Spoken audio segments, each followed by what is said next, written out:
என்னது? உங்களுக்கு திருக்க மீன் பிடிக்குமா? அதுவும் திருக்க மீனில வர செஞ்சு சாப்பிடுறது ரொம்ப பிடிக்குமா? அப்ப இந்த வீடியோ உங்களுக்கு தான்.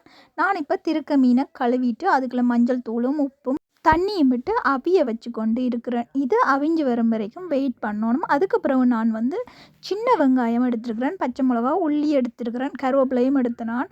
அடுத்தது வந்து தேங்காய நான் வந்து திருவி எடுத்துட்டேன். இப்ப அவிச்செடுத்த திருக்கைய வந்து உதிர்த்தி எடுத்துட்டேன். இப்ப வந்து சட்டியில கடுக போட்டுட்டு, உள்ளிய போட்டுட்டு, அதுக்கப்புறமா வெங்காயம் போடணும்.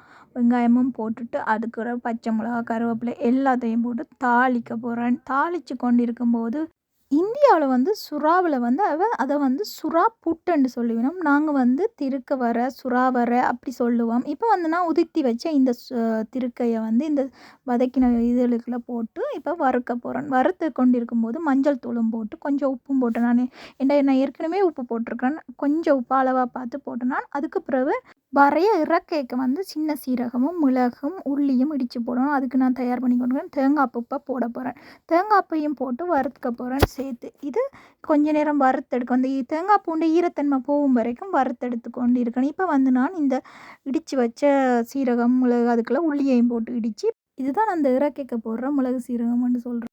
இப்ப திருக்க வர ரெடி ஆயிட்டு, இப்ப நான் அதுக்குள்ள வந்து இத போட்டு வறுக்க போறேன். நீங்களும் எப்பயாவது வந்து இந்த திருக்க உங்களுக்கு கிடைச்சா கட்டாயம் இந்த திருக்க வர செய்து பாருங்க. இப்ப வந்து நான் கருவேப்பிலை போட்டு திருக்க வரைய முடிக்க போறேன். இப்ப உங்களிடமிருந்து விடைபெறுவது உங்கள் அன்பிற்குரிய சிந்து. நன்றி, வணக்கம்.